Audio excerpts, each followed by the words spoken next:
Thousands of pigs suddenly stampeded to their death, moments after Jesus spoke just 3 words to a demon-possessed man. But why did the demons beg to enter animals instead of fleeing? What were they so afraid of? And why did Jesus, who calmed storms with a whisper, allow such destruction? Most overlook this story's chilling truth. But you're about to discover what demons fear most, and why Jesus granted a request straight from the depths of hell. The demonic man who once scared an entire town to death is now sitting calmly in the marketplace telling everyone about Jesus. The same people who ran away when they saw him coming are now gathering around to hear him speak. What an amazing turn of events. We need to picture this scene in our minds. Just days before, this man lived among the tombs. His body was covered in scars from the chains that couldn't hold him. His hair was messy and tangled. His eyes showed a scary wildness that didn't belong to him. Everyone knew him as the crazy man possessed by demons, the one no one could tame, the one who screamed day and night, the one parents warned their children about. But now he sits with clear eyes. His wounds are healing. His voice is steady and strong. He wears clean clothes instead of rags, and when he speaks, people listen. "Let me tell you what Jesus did for me," he says, and the crowd leans in closer. This is the power of a changed life. The people in the Decapolis region didn't need to imagine what Jesus could do. They could see it with their own eyes. The living proof sat right in front of them. The contrast between what this man was and what he had become told a story more powerful than words alone ever could. Think about it. When someone warns you about a dangerous animal, you might believe them. But when someone shows you the scar from where that animal attacked them, the warning hits different. It becomes real. This man's transformation made Jesus real to everyone who saw him. As the former madman traveled through the 10 cities of the Decapolis, his reputation spread like wildfire. Have you heard? The man from the tomb is healed. He sits and talks like you and me now. No more chains, no more screaming. He says, "A man named Jesus set him free." Mark 5:20 tells us, "So the man went away and began to tell in the Decapolis how much Jesus had done for him. And all the people were amazed." But here's the interesting part. Remember how this man begged to go with Jesus? He pleaded to stay by his Savior's side. But Jesus said no. Why would Jesus turn down such a devoted follower? Because Jesus knew something powerful. This man's testimony would work better in familiar territory. Where people knew what he used to be, they could truly appreciate what he had become. When the townspeople saw him, they couldn't deny the change. This wasn't just a physical healing. It wasn't just a mental healing. It was complete restoration. Body, mind, and spirit.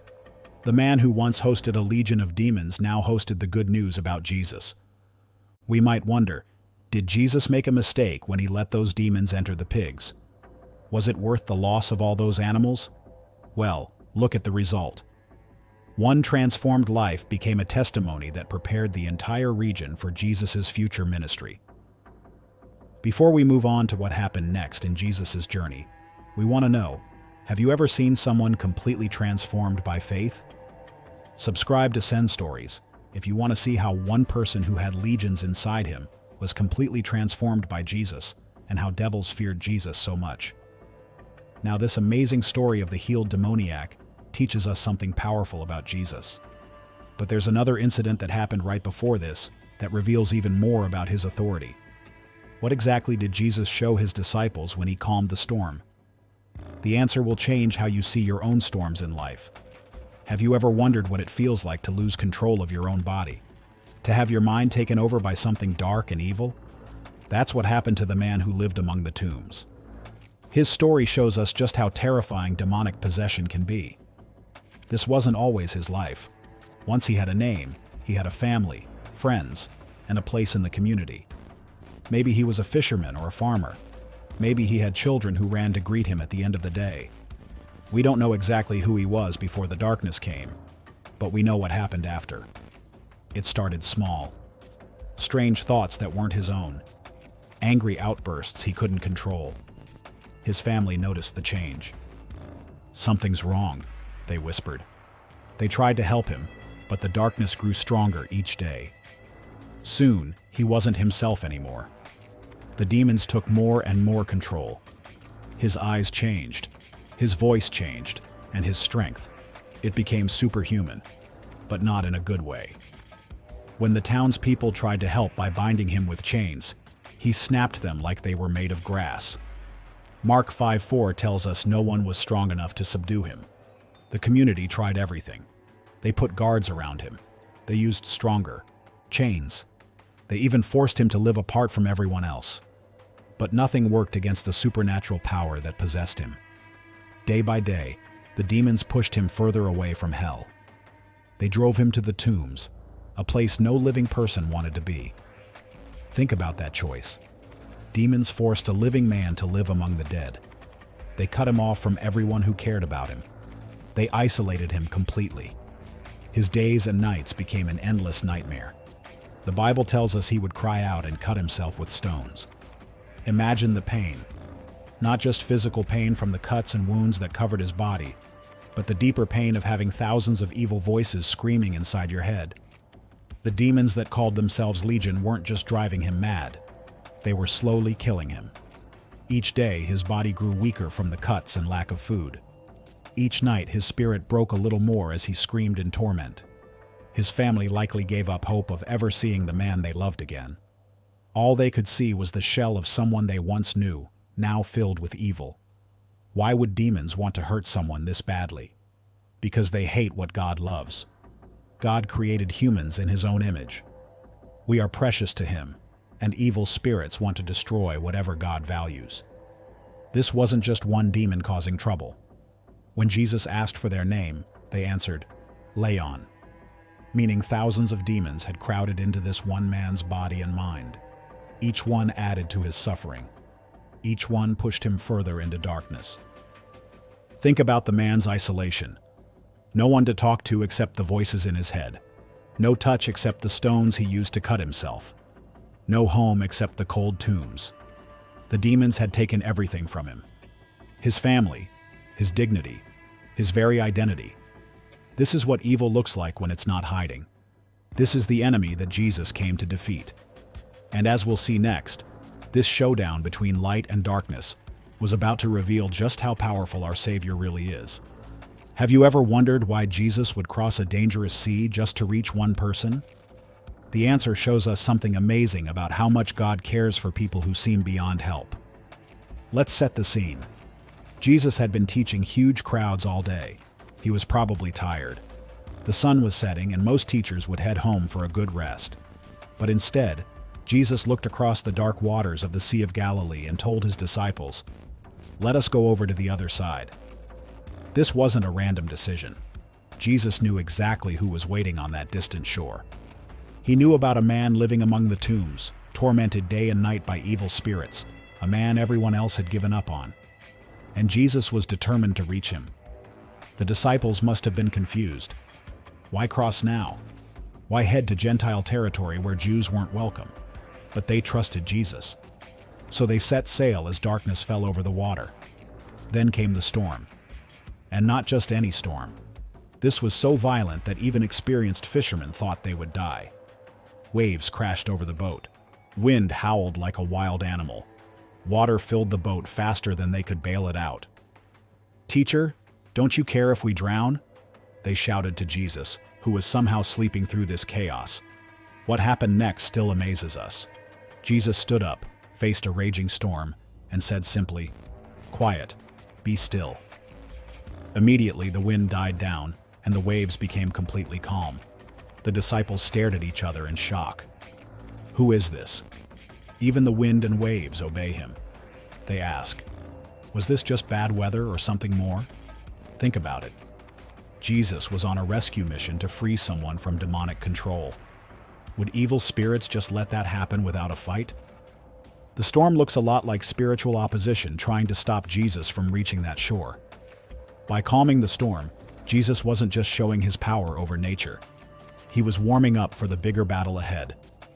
If weather obeys him, what chance do demons have? When they finally reached the other side, it was dawn. The timing matters. Darkness was literally being pushed back by light. just like what was about to happen in the spiritual realm. The shoreline they approached wasn't welcoming.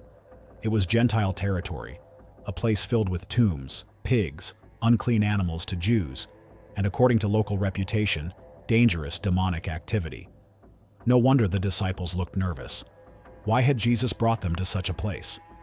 Then they saw him, the wild man, running toward them from the cemetery, scarred, screaming. The disciples probably reached for their oars, ready to push back into the lake. But Jesus stood his ground. This is what reveals Jesus' heart. He had crossed a dangerous sea, pushed through a deadly storm, and entered enemy territory. All for one person everyone else had abandoned. In God's eyes, no soul is expendable. No person is too far gone. No one is beyond his reach. Jesus will cross any barrier, cultural, geographical, even spiritual, to rescue those held captive by darkness. That's why he came to earth in the first place. That's why he crossed the sea that night. And that's why he still pursues people today who think they're too broken to be loved. What scares someone who specializes in causing fear? What terrifies the beings who spend their existence tormenting others? We're about to find out in this amazing moment when Jesus comes face to face with evil itself. As Jesus stepped onto the shore, the demon-possessed man ran toward him. But something strange happened. Instead of attacking, the man fell at Jesus' feet. The same wild man who broke chains and terrorized travelers suddenly dropped to the ground like a servant before a king. The demons inside him knew exactly who Jesus was. They didn't need an introduction. Through the man's voice, they cried out, "What do you want with me, Jesus? Son of the Most High God." Notice how they used his full title. They recognized his true identity and power immediately. Then came the words that reveal what truly scares demons. "Have you come to torment us before the appointed time?" This question shows something amazing. Demons know judgment is coming. They know their days are numbered. They understand better than most humans that a day of reckoning awaits them. When Jesus commanded them to leave the man, they didn't argue about whether they should go. They knew Jesus had absolute authority over them. Instead, they begged about where they would go. "Don't send us into the abyss," they pleaded. The abyss isn't just any place. It's a spiritual prison where evil spirits are confined before final judgment. This is what terrifies demons more than anything. Being locked away, unable to cause harm, waiting for their final punishment. These demons would rather go anywhere else. Looking around desperately, they spotted a large herd of pigs feeding on a nearby hillside. "Send us into the pigs," they begged. "Let us enter them." Why would demons want to enter pigs? Because they desperately wanted to stay in our physical world. They wanted to remain active, to keep causing destruction. Being sent to the abyss would end all that. Jesus gave them permission with a single word: go. Immediately, the evil spirits left the man and entered about 2,000 pigs. What happened next proves their true nature. The entire herd rushed down the steep bank into the lake and drowned. This reveals something crucial about evil spirits. When they couldn't destroy the man anymore, they destroyed what they could. Their nature didn't change.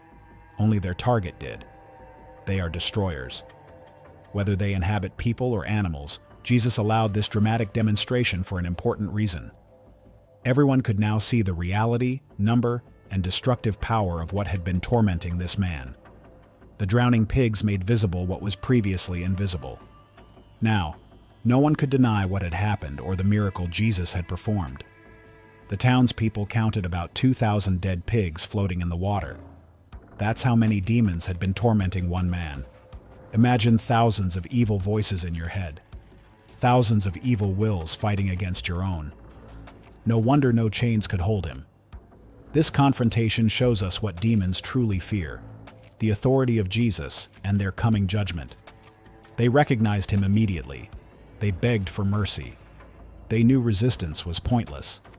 In the presence of the Son of God, even the fiercest evil must bow. Think about waking up to find that your family's main source of income just disappeared overnight. That's exactly what happened to the pig farmers in the Gerasene region. When word spread about what happened at the lakeside, people rushed to see for themselves. What they found was shocking. 2,000 pig bodies floating in the water.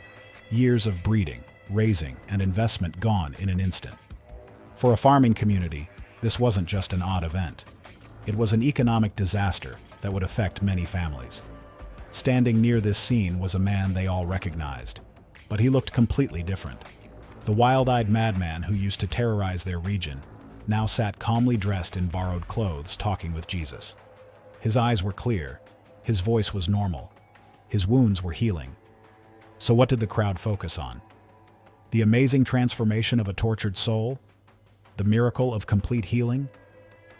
Mark 5:16-17 tells us those who had seen it told the people what had happened to the demon-possessed man and told about the pigs as well.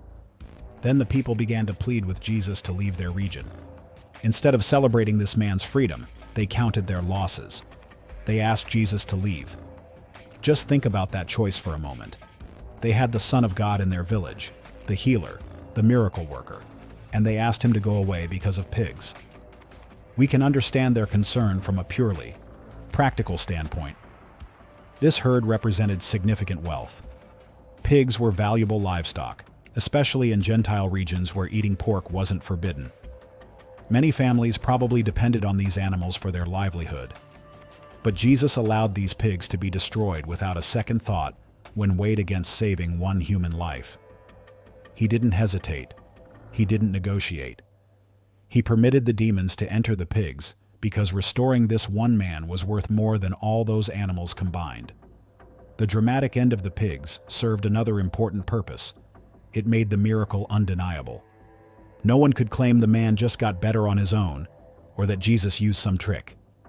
The evidence of what had tormented him was floating right there in the lake for everyone to see. For the healed man, the price was absolutely worth it. After years of living in darkness, cutting himself with stones, and screaming in torment, he was finally free. His body was his own again. His mind was clear. He could return to his family, rebuild relationships, and start a new life. But this whole incident forces us to confront our own values. What matters more to us? Economic interests or human restoration? Material possessions or saving a soul? In God's economy, people always matter more than things. A single human soul carries infinite value because we alone bear God's image. Jesus made that clear. He crossed a violent sea just to reach one tormented man. He allowed an entire herd of valuable property to be lost just to set that man free. To Jesus, the math was simple. One soul is worth more than 2,000 pigs. This story invites us to examine our own hearts. Do we sometimes value possessions more than people? Are we more disturbed by financial loss than we are moved by spiritual healing? The townspeople asked Jesus to leave. His presence disrupted their comfort. But the man who was healed, he begged to follow him because in one encounter, Jesus gave him everything back. And maybe that's the question we're left with when Jesus steps into our lives. Will we ask him to leave or beg to follow? If you liked the video, please subscribe to our channel for more.